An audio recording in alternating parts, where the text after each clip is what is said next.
आप भी सोचते होंगे कि इंडिया के गरीब फार्मर्स प्रोटेस्ट कर रहे हैं और गवर्नमेंट कान में उंगली डाले बैठी है। बेचारे किसानों की बात कोई सुन क्यों नहीं रहा है? क्यों इंडियन गवर्नमेंट इग्नोर कर रही है इन भूले फार्मर्स की लेटेस्ट डिमांड्स? अगर ऐसा सोच रहे हो तो let me tell you my friends, मामला इतना स्ट्रेट फॉरवर्ड नहीं है। इस प्रोटेस्ट में एक सेक्शन ऑफ फार्मर्स ऐसे भी हैं जिनका कुछ और ही पॉलिटिकल एजेंडा लगता है। ये फार्मर्स पब्लिक प्रॉपर्टी डिस्ट्रॉय करते हैं, ट्रैफिक ब्लॉक करके लोगों को हरास करते हैं, इंडिया के पीएम मोदी जी को असैसिनेट करने की बात करते हैं। आने वाले 2-3 साल में ना आपको खबर मिलेगी मोदी जी मारे गए। और प्रोटेस्ट में अटेंडेंस लगाने के लिए पैसे नेगोशिएट करते हैं।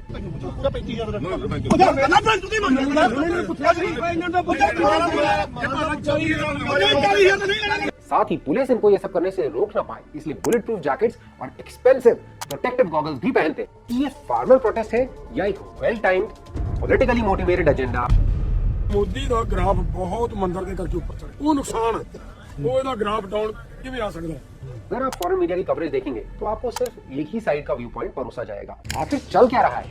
अगर इस पूरे फार्मर्स प्रोटेस्ट को इजी लैंग्वेज में समझना चाहते हो तो वीडियो पूरा देखना, ताकि सच आपके सामने ला सके और फिर फैसला करना कि जो हो रहा है क्या वो सही है या गलत। इस वीडियो में हम अनबायस तरीके से पूरी सिचुएशन को डीपली एनालाइज करेंगे और समझेंगे कि फार्मर्स की डिमांड्स क्या हैं और क्या ये डिमांड सच में फार्मर्स के लिए और इंडिया के लिए अच्छी है या नहीं। फिर हम समझेंगे इन डिमांड्स का आम आदमी पर क्या इम्पैक्ट होगा और फाइनली हम उठाएंगे कुछ ऐसे पॉलिटिकल मुद्दों के ऊपर से पर्दा जो कि कुछ लोगों को भयानक ट्रिगर कर देगा और काफियों को भारी ऑफेंड भी करेगा, लेकिन किसी को तो सच को सामने लाना ही पड़ेगा। फार्मर्स कर रहे हैं ये 12 डिमांड्स।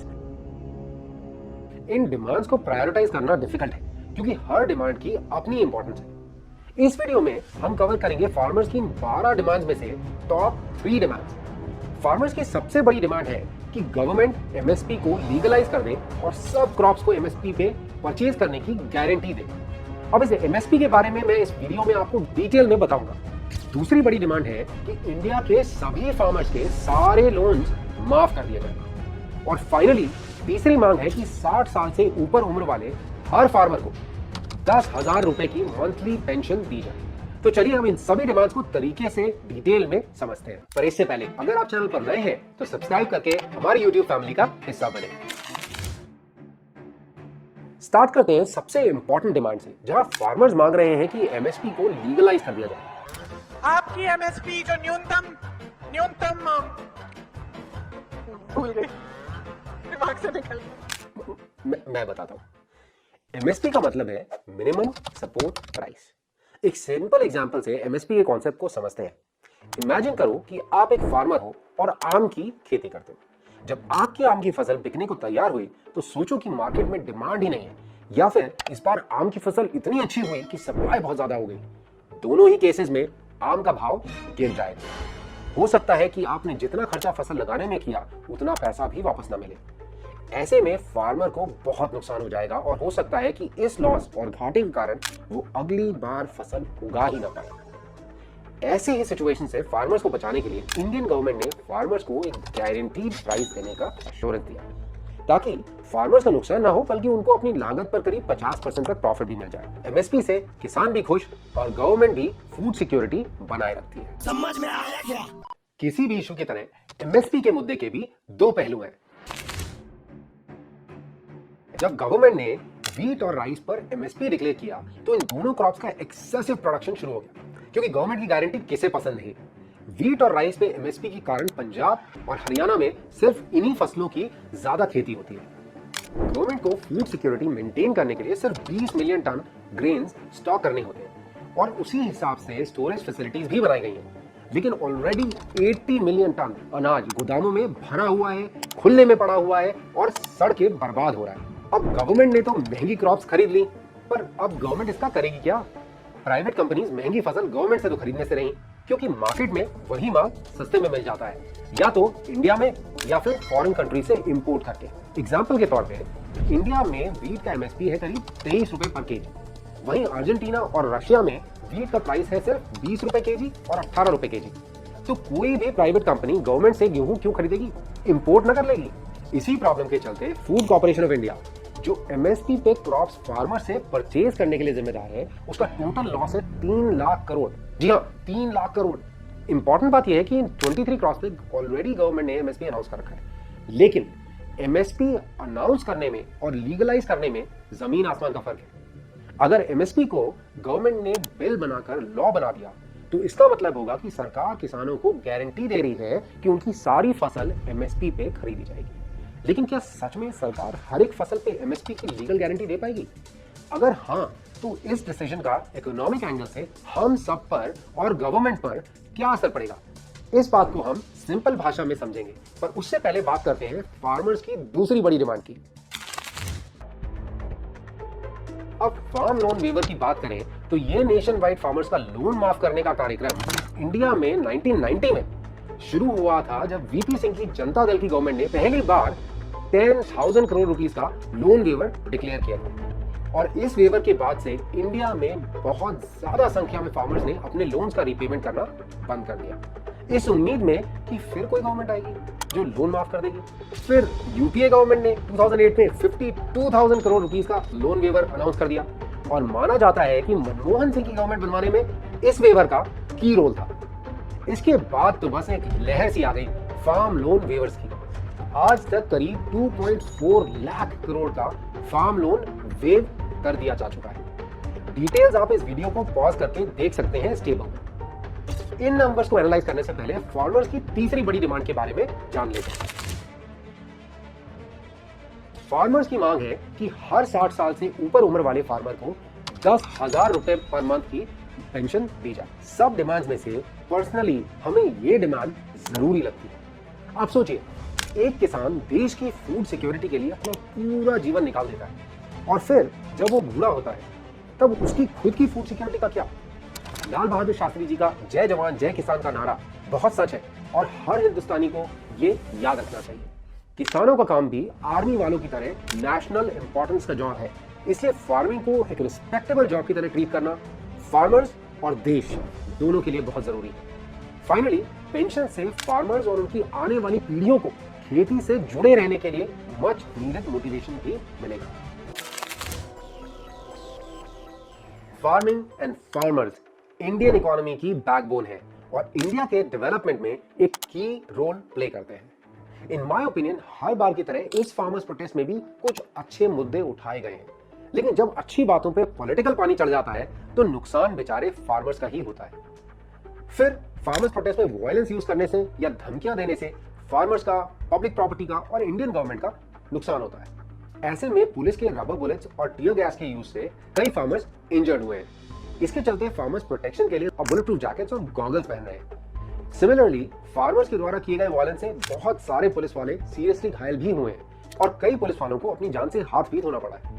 घर परिवार सबके हैं। इन आवर ओपिनियन, वायलेंस से ये प्रॉब्लम सॉल्व नहीं हो सकती। अगर प्रोटेस्ट पीसफुल रहेंगे और सोल्यूशन पर फोकस्ड रहेंगे तो इस सब की जरूरत ही नहीं पड़ेगी। चलो अब समझते हैं कि ये फार्मर प्रोटेस्ट है या एक well timed politically motivated agenda of the opposition party. क्योंकि ये प्रोटेस्ट रैंडमली 2024 लोकसभा इलेक्शन से कुछ ही टाइम पहले शुरू हो रहे हैं, तो अगर आपके दिमाग में भी ये सवाल आ रहा है तो गलत नहीं है। फार्मर्स और फार्म लेबरर्स इंडिया में एक साइजेबल वोट बैंक है, इसलिए ऑपोजिशन पार्टीज प्रोटेस्ट को अपना सपोर्ट दे रही है क्योंकि उन्हें मालूम है कि किसानों का वोट पाने का यह अच्छा मौका है। इंटरेस्टिंग बात यह है कि कांग्रेस जब पावर में थी तो उसका कहना था कि इंडिया में फूड प्राइसेस हाई है एमएसपी के कारण, और आज जब कांग्रेस पावर में नहीं है तो डिक्लेयर कर रही है कि अगर वो पावर में आई तो एमएसपी को लीगलाइज कर देगी। कि इंडिया की सरकार आएगी तो हम एमएसपी की गारंटी हिंदुस्तान के किसानों को देंगे।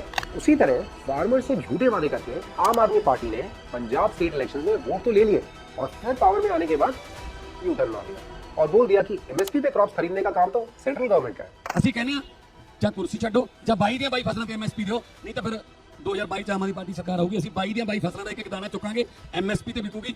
ਮੈਂ ਕਰਨ देखो एमएसपी मैं नहीं दे सकता, ये सेंटर दे सकता है, ये फेडरल गवर्नमेंट कर सकती है।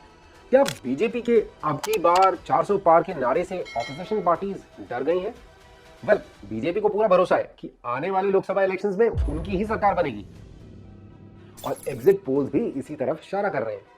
अयोध्या में राम मंदिर का टाइमली निर्माण और इनॉग्रेशन करके मोदी गवर्नमेंट की पॉपुलैरिटी बहुत बढ़ गई है।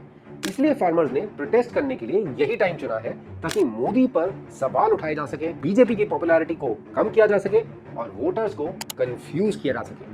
ना, ऐसा मैं नहीं कह रहा, ऐसा तो ये फार्मर्स बोल रहे हैं। विश्वास नहीं तो खुद ही देख लो। ਮੋਦੀ ਦਾ ਗ੍ਰਾਫ ਬਹੁਤ ਮੰਦਰ ਦੇ ਕੱਟ ਉੱਪਰ ਚੜ੍ਹ ਉਹ ਨੁਕਸਾਨ ਹੈ। ਉਹ ਇਹਦਾ ਗ੍ਰਾਫ ਡਾਊਨ ਕਿਵੇਂ ਆ ਸਕਦਾ ਹੈ? ਮੈਂ ਬਹੁਤ ਵਾਰੀ ਜਦੋਂ ਮੈਂ ਪਿੰਡਾਂ ਦੇ ਵਿੱਚ ਤਿਆਰੀਆਂ ਕਰਾਉਂਦਾ ਫਿਰਦਾ ਸੀ, ਬਹੁਤ ਵਾਰੀ ਲੋਕਾਂ ਨੂੰ ਕਹਿੰਦਾ ਸੀ ਕਿ ਮੌਕਾ ਬੜਾ ਥੋੜਾ, ਗ੍ਰਾਫ ਉਹਦਾ ਬੜਾ ਉੱਚਾ ਹੈ, ਦਿਨ ਸਾਡੇ ਕੋਲ ਥੋੜੀ ਹੈ। ਕੀ ਅਸੀਂ ਇਹਨੇ ਥੋੜੇ ਦਿਨਾਂ ਦੇ ਵਿੱਚ ਗ੍ਰਾਫ ਇਹਦਾ ਡਾਊਨ ਕਰ ਲਾਂਗੇ? एक सवाल ये भी उठता है कि एक रेगुलर फार्मर प्रोटेस्ट को इतनी massive coordination and global coverage कैसे मिल जाती है? जैसे कि 2021 के फार्मर्स प्रोटेस्ट में ऐसे लोगों ने फार्मर्स प्रोटेस्ट के सपोर्ट में स्टेटमेंट्स दिए थे जिनको इंडियन फार्मिंग और फार्मर्स के बारे में एबीसीडी भी नहीं पता होगी। जैसे खुद को एनवायरमेंटल एक्टिविस्ट बोलने वाली Greta Thunberg suddenly farmer activist बन गई और इंटरनेट पे टूल किट शेयर कर डाली कि कैसे सोशल मीडिया को एक्सप्लॉइट करके प्रोटेस्ट को और बढ़ाया जाए। फिर 2021 में पॉप सिंगर रिहाना भी किसी खोपचे से निकली और ये ट्वीट कर डाली। इंटरेस्टिंगली 2024 में जब फार्मर्स प्रोटेस्ट कर रहे हैं तो इन किसानों की चिंता छोड़कर रिहाना अंबानी की शादी में परफॉर्म करके पैसा कमाने में बिजी थी। Foreign media and news channels constantly India के बारे में नेगेटिव न्यूज पर ज्यादा फोकस करते हैं और वो सब इस फार्मर्स प्रोटेस्ट को बढ़ चढ़ कर कवरेज दे रहे हैं। और कवरेज देने से पर्सनली हमें कोई प्रॉब्लम नहीं है, लेकिन अगर आप फॉरेन मीडिया की कवरेज देखेंगे तो आपको सिर्फ एक ही साइड का व्यू पॉइंट परोसा जाएगा कि कैसे बेसहारा फार्मर्स पर इंडिया में अत्याचार हो रहा है, कैसे पीसफुल फार्मर्स पर गवर्नमेंट गोलियां चला रही है। ये मीडिया चैनल्स ये नहीं दिखाना चाहते कि ये फार्मर्स क्या कर रहे हैं, या किसानों की डिमांड प्रैक्टिकल है भी या नहीं, या इन डिमांड्स को मानने से भारत के डेवलपमेंट पर और इंडियन सिटीजन्स पर क्या असर पड़ेगा। काफी ऑब्वियस सी बात है, इंडिया को आत्मनिर्भर बनते और डेवलप होते देखकर ना हमारे पड़ोसी देश खुश है और ना ही कुछ और लोग।